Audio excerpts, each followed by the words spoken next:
Welcome back to the Empire State Sports Report. I'm your host, Adriana. Today, I am joined by Giants beat writer and ESPN New York Radio host, Jordan Ranaan. Welcome. Excited to have you back. That's an impressive pronunciation right there. So, there you go. I know you asked, but that was impressive. I will give it to you. Okay. Adriana. See, I would call you usually Adriana. So, yeah. There we go. We're getting there. We're on track with the names. We've known each other for a couple of years now, so it only takes a couple of years to get it right. Yeah. You know what? It's better late than never is how I look at it. Good thinking. All right. So you just got back from the owners' meetings. And I found some of the things that Schoen and Daboll said very interesting. And I want to start with this because you talked about it in your episode too, that when Daboll was asked about Russ Wilson, he talks about him taking care of the ball and that was a big focus for him. And I just thought to myself, he knows that they signed Jameis Winston, right? Like he's aware he's the backup.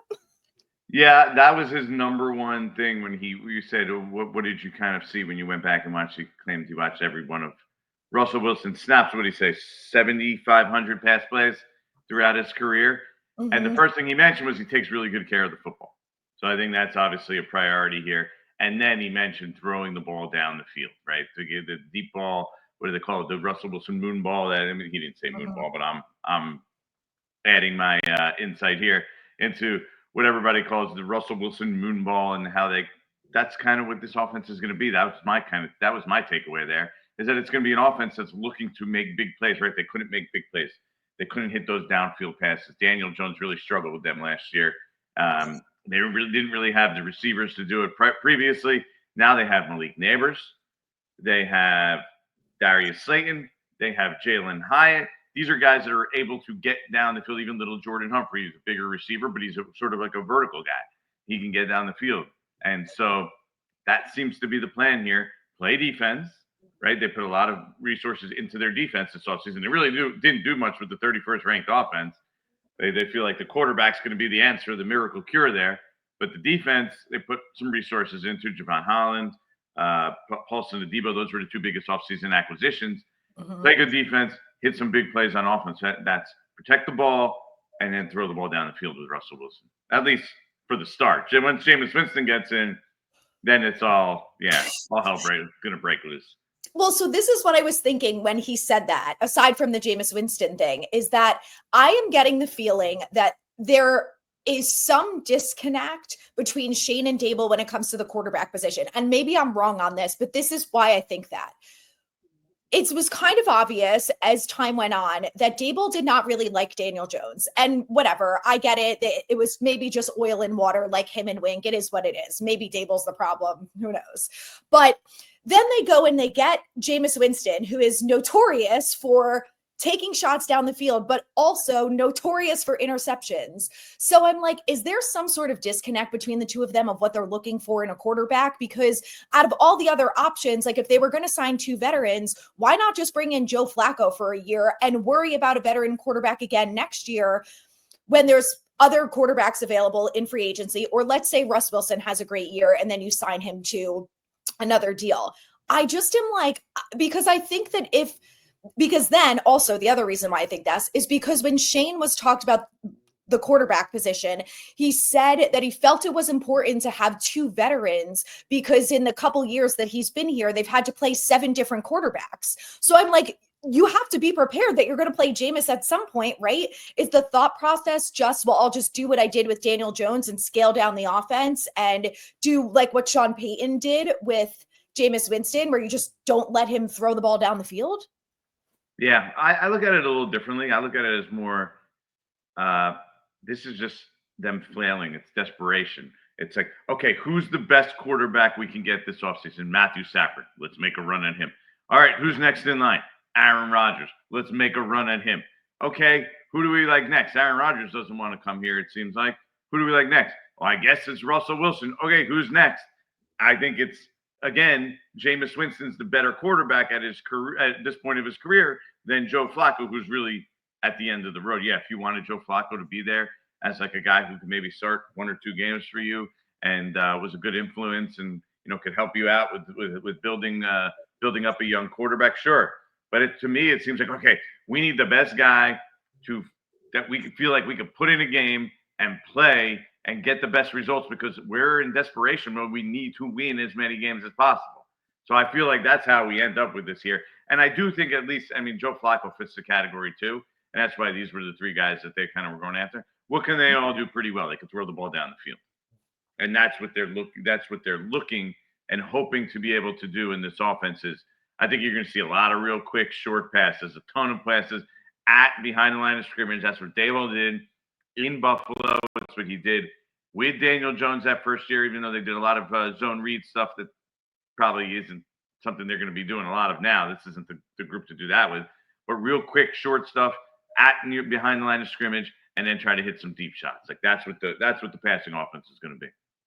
Do you think that means we're actually going to see more of Jalen Hyatt this year, or are they going to bring in someone to replace him? Yeah, I don't know. Jalen Hyatt, I don't know how long Jalen Hyatt is for the Giants. That's just a relationship that hasn't worked so far. Yeah, what is the real story? It's very obvious if you're in there. I mean, just go back and watch Jalen Hyatt's press conference, like on Baggy Day, the last day of the season, and you'll see the frustration that's been there from Jalen Hyatt, and I think from both sides. Obviously, that he was starting and then he wasn't. Right.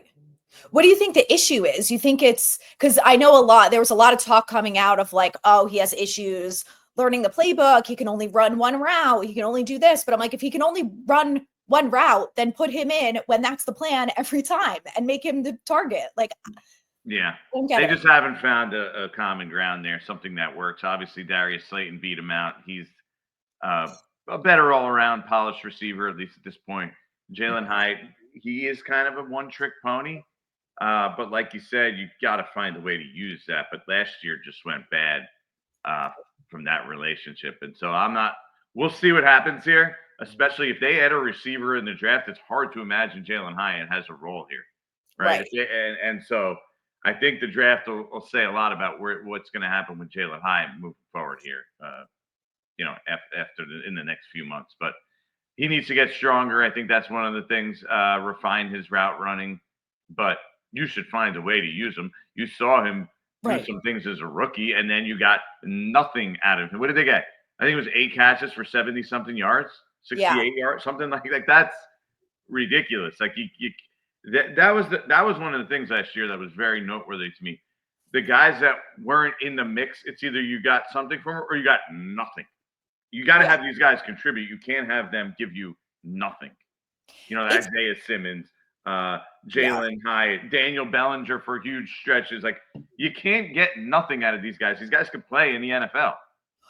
I was exactly going to bring up Bellinger. Like it's the same pattern. Like what are we doing? I don't understand. And especially with someone like Jalen Hyatt, who they traded up for. They traded away picks to get Jalen Hyatt. I'm like, you went after him. This was your guy.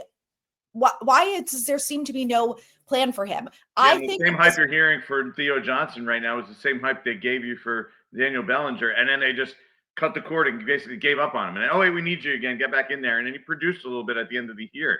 So I think that was a big part of the story that I wrote of like what went wrong this season is how guys once you don't feel like you're being shot straight and you're in the mix, like they were just basically checked out.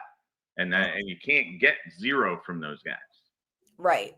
Sounds like there might be some sort of communication issue. But I remember after Bellinger's rookie year, I was like, this guy's going to be a stud. This is great. And then I felt the same thing with Theo Johnson. I'm like, great. Maybe we're going to see more of Theo. Like maybe it just didn't work out with Bellinger. They really just want the expectations to be realistic. Thinking Theo Johnson is going to be a stud, that seems a little much to me. Like same with Daniel Bellinger. They can be useful quality players. Stud is the dude that's on the Raiders who Brock Bowers. Brock Bowers. That's a stud, okay? I meant like a stud for the Giants. Well, but that's the thing is we got to be realistic on that. Look, they're building up Theo Johnson to a point where I'm not really sure he could get to that. I mean, maybe he can develop into that, but he looks like he could be a quality contributor. Right? Yeah. Like that's what it looks like. Maybe he's more than that, but he's a guy who had 400 yards receiving as a rookie. Like we can't just then consider Theo Johnson ready to be like a main receiver on the team. By the way, also that concerns me. The fact that Russell Wilson is not a big tight end thrower. Like middle of the field is dead to Russell Wilson. That's like a dead zone for him. I'm curious what they're going to be able to get out of Theo Johnson this year with Russell Wilson as the quarterback. Well, and there was also so much talk too when Daboll came in that he loves the tight ends and he loves to utilize the tight ends. And then for 3 years, we've seen minimal use out of the tight ends, or we've seen them have a good start and then they seem to fall off. And I know part of it is because they've been forced to block because of the offensive line. So I get that. But I'm also like, I mean, is that hard to find a decent swing tackle? Why did they not re-sign Tyree Phillips this offseason, speaking of?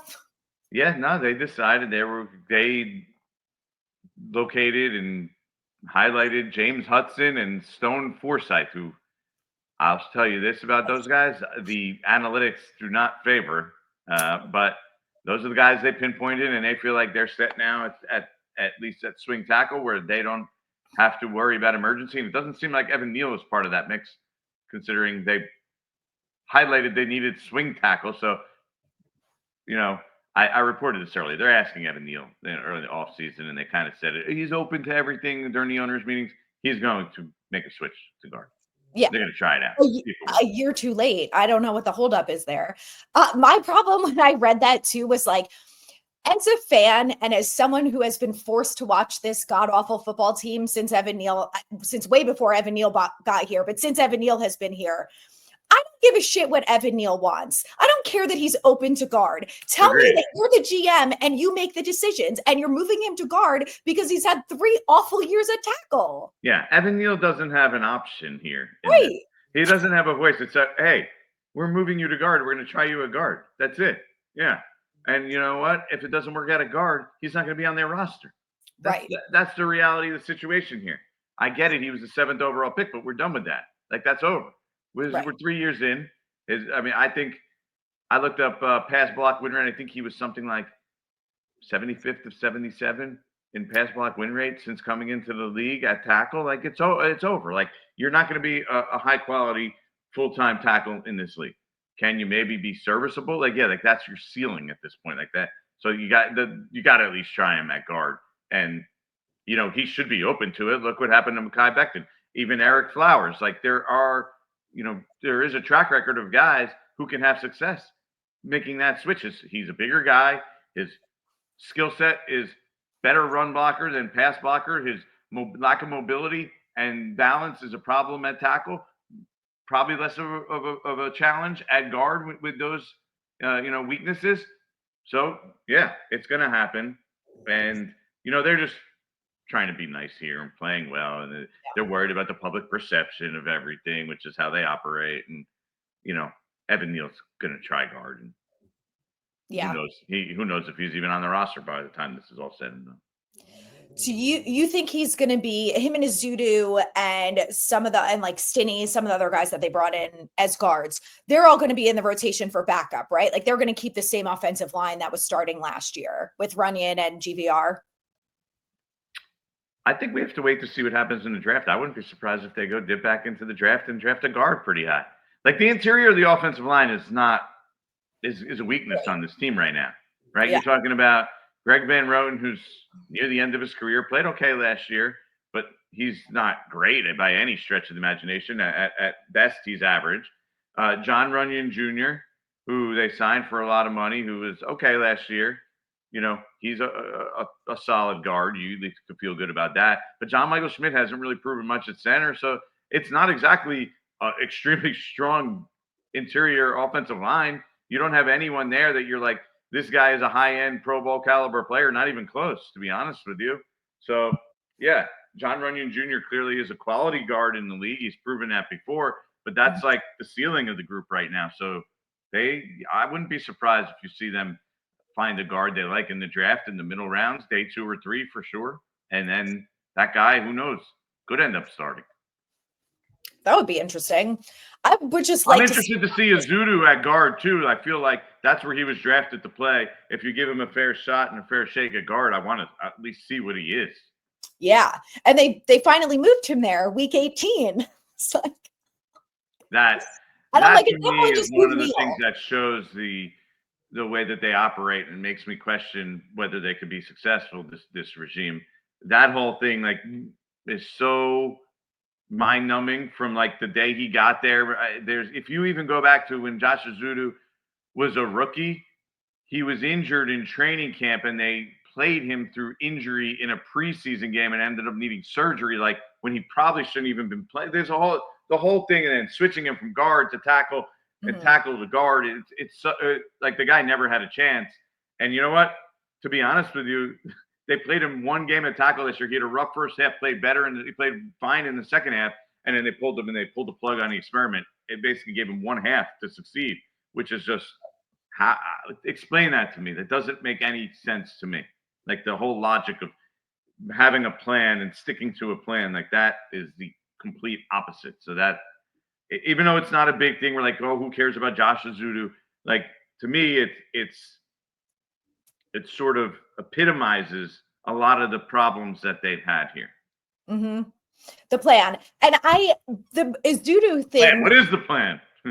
Well, and I would have killed to be a fly on the wall during that conversation the Friday before week 18, because the Azudu thing came out of nowhere. And it's like, then you find out that Daboll found out his job was safe. So then of course, it's fine to start making changes now. I'm going to go for it on 4th and 7 and all this sort of stuff he's didn't do for weeks. But the whole quarterback situation, I think like really just proved to me that I don't know what kind of plan they're selling Mara on, aside from like, we're going to try and win now. So that leads me to Shedeur Sanders, because if he's there at 3, there's a lot of talk that the Giants love him. He's all over the internet saying he's going to be a Giant and he's dying to go there and whatever. That's great. But my thing is like, if you're trying to win now, and I understand he's more NFL ready than Cam Ward, but you've got Jameis and Russell and DeVito, which I don't really think matters, but they did re-sign him. So if you bring Shedeur into poor Tommy, he jumped the backup last year. They're like, this guy can give us a spark. Now they don't even want him to be their 3rd or 4th quarterback. Poor Tommy. Well, so, and then I'm like, but why did you bring, like, when you look at the teams like the Browns and the Titans who are in the market for a quarterback, they didn't sign 3 quarterbacks. They don't have 3 on their roster. So I'm like, is their plan for the Giants? Like, if we bring in someone like Shedeur, him and Tommy DeVito are going to battle it out for the 3rd string this year. If he's good enough, he'll battle it out with Jameis, and then we'll move DeVito to the practice squad. Like, if they are going Shedeur, what do you think is the plan there? I don't know. I mean, it's clearly that Shedeur, if you draft him 3rd, whoever you draft 3rd is your quarterback of the future, and he's probably going to play this year. So whether he starts as the 3rd or the 2nd, at some point later this year, you're going to want to get him in games. So he'll jump the backup, whoever it may be, at some point, even if he starts as the 3rd. So look, I came away from listening to Joe Schoen thinking that he was greasing the skids to say, hey, look, there isn't a quarterback who we think is good enough to draft with the number 3 overall pick. The opportunity cost is not there, right? That the second tier of quarterbacks might be, comparable to the first tier. And we're talking about pick number 3 compared to 34 or 30, 31. Let's say you move, whatever it is. They're moving up back into the end of the first round. We're taking a quarterback on day 2. And so I don't really know where they stand on now. Obviously, they've done a ton of work on Shedeur Sanders over the past 6 months. Brian Daboll even went to the Shrine Bowl and spent time and met with Shedeur Sanders at the Shrine Bowl. Like, they got an early opportunity to sit down with him and talk football with him. They've been in touch with him nonstop. I mean, Brian Daboll's in touch with like all these quarterback prospects, by the way, nonstop, texting them all the time, just trying to test them and see what they're up to, their mindset, all kinds of things. Like, that's part of what their QB process is. So yeah, they do have interest in Shedeur Sanders, but more and more is stacking up to say maybe they're not completely in love with him or think that the value is there. I think value is the right word. The value is there for the number 3 overall pick. Whereas I'm just creating hypothetical here. You have Shedeur Sanders, you can get at number 3, or you have pick your second tier quarterback, at 34. I don't know, Jalen Milroe or Quinn Ewers, whatever. Then that the gap between those guys might not be so huge. And so is it really worth taking pick 3 Mm-hmm. when you have a guy like either Abdul Carter or Travis Hunter are going to be available there? And obviously Cam Ward, I believe everyone thinks is a level above these guys. You could see a ceiling that maybe you can't see with Shedeur Sanders. Yeah. Well, and I also think, and it's hard this time of year because obviously someone like Joe is not going to play his hand like Gettleman did, but I did think it was interesting that he seemed to kind of set it up that they would go best player available. And I also feel there's a part of me that feels like the Shedeur Sanders Giants hype is exactly what the JJ McCarthy hype was last year for the Giants. And it'll get to the point, I think, where it's just like you said, it's about value at 3. Last year, they felt like Malik Neighbors was a better value at 6 than JJ McCarthy. And I think that there's a really good chance that that's exact same thing that happens this year. And they take Travis Hunter or Carter like that, and he'll go somewhere else, or maybe they'll try to trade to 15 to get him. I don't know. At some point, you got to take a shot on a quarterback. That's the bottom line here. We're in year 4. They're looking to keep their jobs for the future. You kind of, what did John Mara say was the number 1 priority this offseason? Finding a quarterback of the future. So they at least have to have somebody. This is why I think they're drafting a quarterback no matter what. Not necessarily at 3, but they're going to get a quarterback, whether they move back into the first round, whether it's at 34, whether it's in the 3rd round, somewhere on day 2, whatever it is. The number 1 priority this offseason was finding a future quarterback for the Giants. Okay, so they have to, in my opinion, find a way to have somebody that they could at least sell to the fan base, that sell to ownership. It may be a crapshoot in Jalen Milroe or whatever.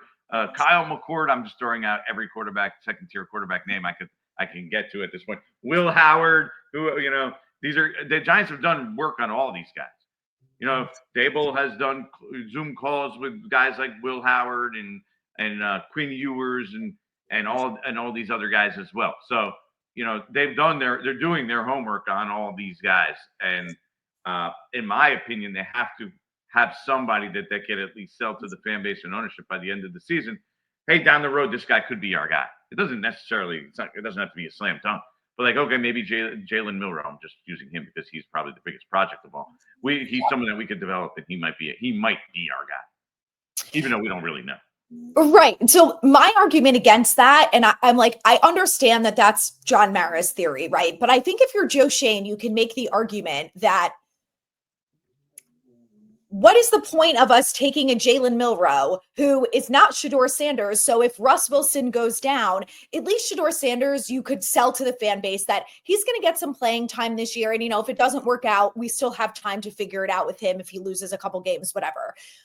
You take Jalen Milroe, you're not selling John Mara and the fan base on if Russ Wilson goes down, Jalen Milroe is going to go down and any single one of us are going to feel good about it, knowing the project that he is. So I feel like if you're Joe Schoen, you can kind of sell the fact that listen, I know the quarterback is really important. We can take a flyer on one later. Is it really going to excite anyone if he's that much of a project and need that much work? Why don't we just focus on winning now, getting best player available at 3, taking advantage of all of our draft picks, and punting the quarterback to 2026 if we can focus on winning? All right, let me be play the other side of the coin here.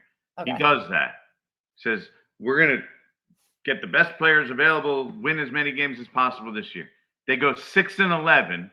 You're entering year 5, and he still doesn't have a quarterback. Is he going to keep his job? I think it depends. That's a hard sell. Hey, John, we're building a great team here for you. We're 5 years in. We don't have a quarterback. It's going to take another 2 years to get that quarterback up to winning level. Hey, give us 7 years, before we get it right. It's going to be a tough sell. That's why I'm playing devil's advocate here. That'll be a tough thing for him to do. Oh yeah, win as many games as possible with a super tough schedule, right? Yeah. So it's possible they go 5-12, 4-13. Even with these additions, Russell Wilson's not going to all of a sudden magically win you all these games. He's on his 4th team in 5 years. He's not Russell Wilson that was a Pro Bowler. He's Russell Wilson who's a below average quarterback at this point of his career. So yeah. That's why I think it's a very dangerous road for him to travel, or the Giants, if they want to, stay and keep their jobs. Because if you do that, every win matters. greatly. Like, you have to show that your team is on the verge of being really good. And that, oh, look, we'll just have to find the quarterback, which, by the way, we haven't been able to find in 4 years.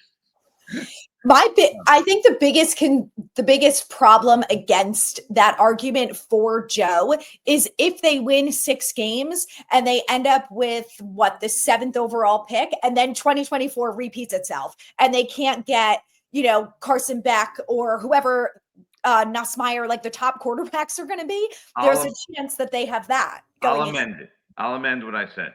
The only way I think you can pull that off is if you convince ownership that's the best way to do it, and then trade back and start collecting draft capital for next year. That's the only way it makes sense to me, is you have to trade back and add draft capital so you don't end up in the position you just mentioned, right? Yeah.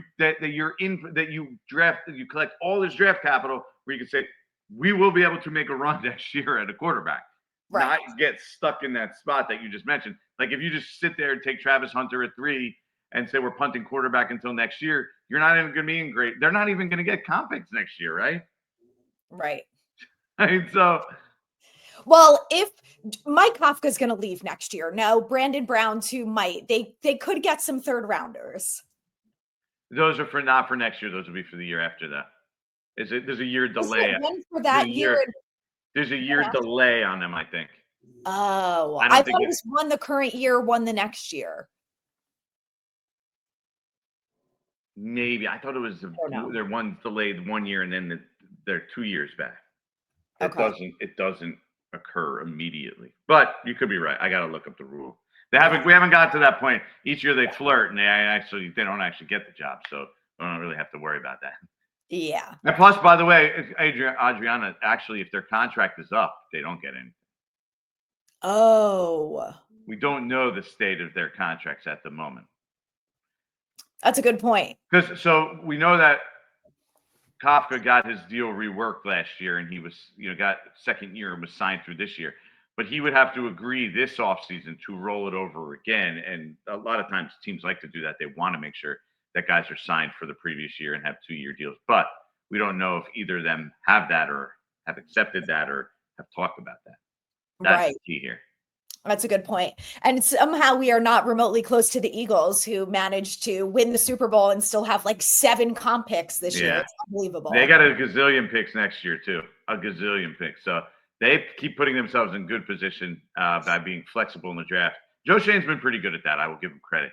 The number one thing he's been good at is making trades, whether it be up and down in the draft or Kadarius Toney moving around, and some of the trades he has been able to pull off have been, you've gotten good value and quality for them. I mean, I don't know. We could sit here and argue the results of what those picks are, right? Like, they got the picks from Leonard Williams. Did they use them in a smart way and get stud players? That's a different story, but the value has been pretty good in that regard. Yeah. I think a Jalen Hyatt to the Chiefs trade makes sense. They lost some wide receivers this offseason. And if anyone can succeed in the Chiefs, like Kadarius Toney actually managed to have more than one good play for them. He helped them win a Super Bowl. He helped them win a Super Bowl. He did. Oh, my God. Yeah. I mean, again, like, that's something maybe to keep an eye on during the draft. I haven't heard anything. I'm not going to say that he's getting traded, but, especially if they're eyeing a receiver or they draft one, like I said before, I could see that. Well, so there's a lot of, I think, theories that they would go Travis Hunter at 3, which I think majority of the fan base would be on board with. If they pick him, that would make Jalen Hyatt expendable, in my opinion. Well, so that was going to be my thought process too. But the flip side of that is, from what I know about Travis Hunter, his route running is not the best. And if Daboll couldn't help Jalen Hyatt, and look, I don't know, maybe Jalen Hyatt was not receptive to help. So let's hypothetically speaking, let's say he was, and Daboll couldn't fix him. Is he going to be able to help Travis Hunter? Or are they just going to say, nah, you're just going to be a cornerback? And then what happens to Tay Banks, Drew Phillips? Like, what do you think they would do with him? Yeah, look, these are good problems to have. Guys get injured. Guys don't play well. Like, Tay Banks has to play well. He played terrible last year. I mean, we could sit here and say whatever we want, right? He's got a lot to prove this offseason. Drew Phillips is more of a slot cornerback. But, yeah, you could find ways, find packages to get these guys in offensive, defensive. If Travis Hunter gets drafted, I would assume he's playing full time on defense, which would make it very interesting for Deonte Banks, no doubt. But yeah, I mean, those are problems the Giants would like to have. Yeah. We could only be so lucky to have that much talent that we actually have depth. Yeah. Okay. You know, like if you're like, okay, prove your worth to us, Deonte Banks, like that's a good thing. You probably should have had to prove his worth as a number one corner going into last year, not just being handed, hey, you were the number one cornerback. Right. Well, and that is also my thinking with someone like Abdul Carter. If we get lucky and he falls to us at 3, I think that's the type of person that is going to motivate Kayvon to take it a step up a notch. Because if not, he's got someone who's going to replace him in 1 second. For sure. No doubt. I mean, Kayvon Thibodeau also has the contract that's, he's eligible. We'll see what happens with the 5th-year option coming up. I would expect they pick it up, but we'll see. Okay. Then he's going to be wanting a new contract soon. Like he's going to be, or at least up for a new contract soon. So of course he wants a new contract. Everybody would. That's a motivating factor. We'll see how that goes. It's been up and down for his first 3 years. Let's be honest. He had 11 and a half sacks, I think, 2 years ago. But even the pressure, there were times where he isn't always consistently in the backfield. It's very up and down with him. And last year was an injury-filled year, not his best year. So he's got something to prove also. Everyone on this team has something to prove. They haven't done anything. They went 3-14 last year. Right. So in theory, they can only go up. But if you had to... I always keep saying that, and somehow they're going in the other direction. I know. And then I see the schedule for this year, and I'm just like, oh, my God. The schedule is legitimately brutal. It's good. It's hard to come away finding a scenario where they're winning a ton of games. Yeah. And by a ton, I mean like 8 or 9. Right. My best case scenario is if everyone is healthy, because to me, that's the number one thing. If everyone is healthy, I think they can win 8. And I think that is the maximum. Like everything is healthy.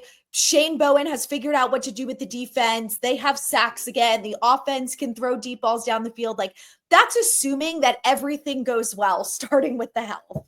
Yeah, that's unrealistic then, obviously. So yeah, if the best case scenario you come up with is 8, that means most likely they're going to be like 5, 6. Yeah.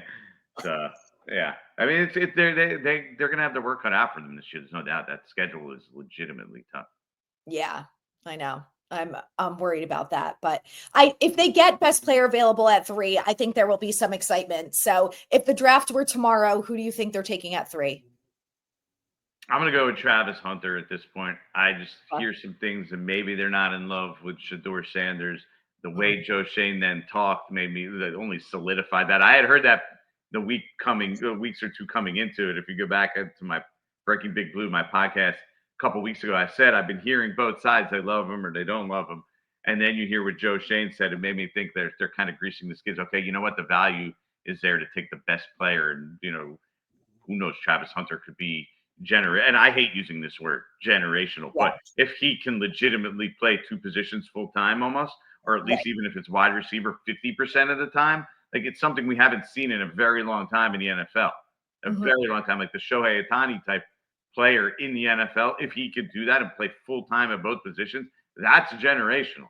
Right. And so that, I think that to me is kind of enticing to think about that possibility. Now, I don't know if anyone in the NFL could do it because it's just so grueling on the body and injuries and long term. I doubt it would work out, but hey, I'm here to see it try and work out. That would be unbelievable if he could pull it off. Like kudos to him. The fact that he even pulled it off to that degree in college, is pretty incredible.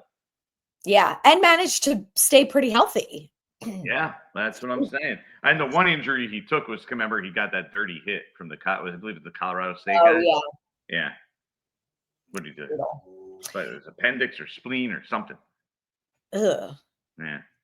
That sucks. I also was shocked too with how much Daboll spoke about Travis Hunter. Like he was asked about him or, what he liked about him. And he gave this like 3-sentence long, which is the most I've ever heard Daboll respond to any question about how his tape is remarkable. And he's had so much fun getting to talk to him. And to be fair, I know it was kind of me and Dan Duggan. We just kept peppering him and Charlotte Carrollton.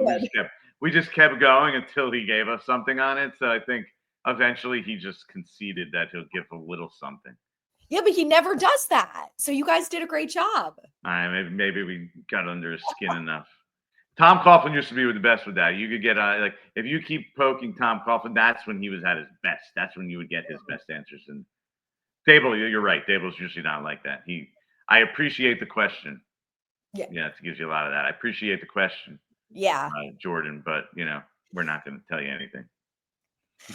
So boring. Just like, and that's why I'm like, I would rather see Jameis Winston this year. If they lose 10 games, I'm not going to be surprised, but at least I can hear Jameis Winston talk some nonsense after the game and I'll look forward to the press conference as opposed to being like, oh, I can't wait to hear everyone measle their way through, how they're going to get better this week. Well, Adriana, from my perspective, I'm a reporter. I want good stories. I wanted Shedeur Sanders and Aaron Rodgers combination. Bring it all. Like, I'll take it all. Like, are you kidding me? We'll have content for days. Jameis Winston is fine, but he's still Jameis Winston. That name doesn't resonate like Shedeur Sanders, who's Deion Sanders' son, and Aaron Rodgers, who's, just a lightning rod and completely lives in his own universe. I'll take whatever you get at this point. Yeah, I do think that if they get Shedeur, the Sanders neighbors hype will put fans over the edge and would be fun for you guys too, because I think you'd have a lot to talk about with those two. Yeah, why not? I'll take it. Let's go. At this point, we'll take anything. Yeah, they're getting a top 5 player, so you should have. Yeah, you have something to work with, but they get, that energy and hype will probably disappear real quick if you start 0-3 though. Yeah. Totally. That's how this works. I know. I'm like, I can't talk about the draft in week 8. We got to talk about something else. But we'll see. I'm at 3% on my computer here, so I'm giving you a warning. Okay. We'll wrap it up here. What do you have coming up? New podcast next week, and then. Yeah, we got draft stuff coming up, right? It's all draft content. Shedeur Sanders working on something on him and the possibility of him coming to New York. The Giants. Evaluation of quarterbacks. We're just going to hit the big stuff here. No reason to mess around coming into the draft. And also, every year I do my most likely Giants to get drafted. Track record on that is extremely high. Last 2 years got them right with Banks and Neighbors. You got Banks right? I did get Banks right. Wow. My number one, I have to go back and look at what the numbers are, but it's something like 5 out of 7 of the last first top picks have it been either at the top or very close to the top of the list. Kayvon Thibodeau was a little bit of an outlier. He was on the list, but he definitely wasn't at the top of the list. He was at the bottom of the list. Okay. But it's a very narrow list because we're picking 3. So it's not like there's 20 when they were picking 21 with Banks, there's a lot bigger scope of possibilities, right? Or bigger range of possibilities. Whereas when you're picking 3, we kind of know there's 3 to 5 guys tops that it could be. So it's a lot easier when they're picking 3. Yeah. To be fair. All right. Well, if you like to bet, stay tuned for that because maybe you can win some money from. Yeah, that'll probably come draft week though, so I can't give it away too early. I once called Eric Flowers like a month out before the draft and probably was jumping the gun a little early, giving away to some of the people that maybe that I was talking to at the time. Dave Gettleman was doing the same thing, so we all knew they was drafting Saquon. Like again, that was an easy one, right? So of course I got Saquon, right? We didn't get Saquon. Yeah, that helps the odds in your favor. All right, awesome. Thanks, Jordan, for coming on and enjoy draft season. Anytime. Thanks for having me.